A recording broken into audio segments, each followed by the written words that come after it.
Bonjour tout le monde ou bien bonsoir selon la date et l'heure à laquelle vous pourrez suivre cette vidéo ou bien recevoir cette vidéo. Et tout d'abord, je tiens à vous remercier et aussi à vous féliciter à ma modeste personne pour des commentaires et des retours positifs que j'ai reçus de mes précédentes vidéos. Et aujourd'hui, si vous aussi vous me suivez, c'est parce que vous êtes en train de chercher cette lumière comme moi, cette souffle d'épanouissement dans le domaine à laquelle vous êtes actif. Et aujourd'hui, on va essayer de parler d'un domaine qui nous tient vraiment à cœur, qui est l'agriculture durable et aussi qui est enjeu mondiaux et politiques de notre continent ou bien de notre monde actuel.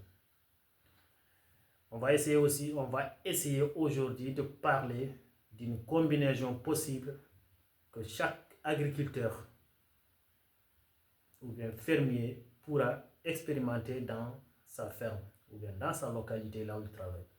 C'est quoi? Ce sont les trois éléments possibles qu'on peut réunir et c'est vraiment très rentable, je vous le jure. Et aussi, je vous demande de partager et de liker les vidéos et aussi faire vos commentaires sur ce que vous avez comme suggestion aussi, comme remarque. Ça nous donne encore plus de motivation et plus de force pour revenir vous adresser et de vous parler. Merci. L'objectif aujourd'hui, c'est de parler la combinaison possible de faire dans une ferme agricole moderne. C'est de combiner l'élevage de poules et aussi, comme on dit ici localement, le poulailler et l'apiculture et l'agriculture dans une même place. L'avantage de ces trois éléments réunis, c'est tellement avantageux pour l'agriculteur elle-même et aussi pour son environnement et son écosystème de travail. C'est le respect de l'environnement, c'est la protection du sol, c'est l'amélioration aussi de la productivité de ces produits qu'il va cultiver dans cette ferme. Qu'est-ce qui se passe? Imaginez tout simplement l'avantage d'avoir des niches, des abeilles dans une zone. Puisque pour qu'il y ait une production dans fruitier ou bien la fécondation d'une plante, il faut qu'il y ait une pollinisation. La pollinisation est possible que par quelques éléments, mais l'une des plus rentables et l'une des plus demandées et souhaitées, c'est par des abeilles. C'est quand l'abeille pose ou bien se pose sur l'un des fleurs qui se déplace vers une autre plante et c'est à partir de là qu'il y a une fécondation et cette plante va donner aussi des fruits.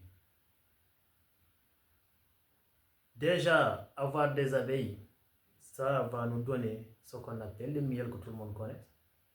Et aussi, ça va faire la pollinisation de nos plantes et ça va nous donner encore ce qu'on appelle les fruits. Et puis, c'est des fruits de très bonne qualité et puis ce sont des fruits très sucrés pour certaines espèces qu'on cultive comme des raisins, des fraises, des mangues et tout ce que vous pouvez connaître.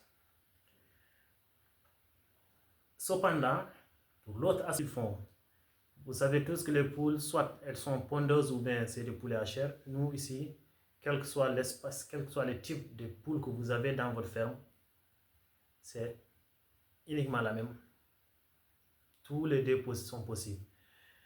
Leur avantage, c'est quoi d'avoir ces poules? C'est que les poules sont des fertilisants naturels. C'est les déchets des poules. Les déchets des poules sont des meilleurs fumiers possibles. sont meilleurs, très loin même des fumiers de vaches ou bien de moutons. Il fertilise votre sol et rend aussi vos plantes plus fortes et plus résistantes. Et aussi, ça rend encore la sol plus riche en nutriments. Et on n'a pas besoin trop d'éléments chimiques comme des pesticides pour fertiliser le sol. On commence maintenant à comprendre les avantages et la possibilité de faire ces trois éléments dans une seule place.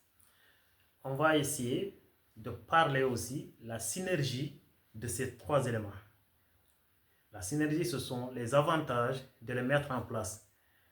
C'est cette économie circulaire qu'on va mettre pour que ça soit plus résilient, plus attirant et plus moderne et plus protectif de l'environnement. Imaginez tout simplement l'avantage des poules qu'on a parlé précédemment. Les poules nourrissent le sol avec leurs déchets et le sol nourrit nos plantes. Déjà, la relation elle est pointue, très simple. Et les abeilles qui pollinisent nos plantes, et les plantes donnent des fleurs et des fruits. Très bien cyclés. Et aussi, les déchets naturels que nous avions l'habitude de considérer comme des déchets deviennent des ressources pour notre ferme. C'est avec ces déchets qu'on va fertiliser cette sol. C'est comme si on est dans une atmosphère ou bien dans une zone où on applique la loi de Lavoisier. Rien ne se perd, rien ne se crée, tout se transforme. Ici, c'est la protection de l'environnement et la modernisation d'un secteur pire et dire. Des poulaillers qui produisent des déchets qui nourrissent le sol en le fertilisant, des abeilles qui produisent de miel qui permet de nourrir le fermier ou bien les citoyens, et des abeilles qui pollinisent nos plantes, qui poussent les plantes à se féconder, et ça va nous donner des fruits qu'on le souhaite. Donc, c'est vraiment ce qu'on appelle une économie circulaire dans une ferme vraiment très moderne. Possible de le faire. Il est possible à le faire dans n'importe quelle zone, dans n'importe quel point. Donc, il suffit juste de miser sur des points, chercher ce qu'il faut pour que notre système ou bien notre mentalité de faire, pour qu'elle s'améliore. Il faut que nous essayions d'adopter des stratégies faciles, adaptées.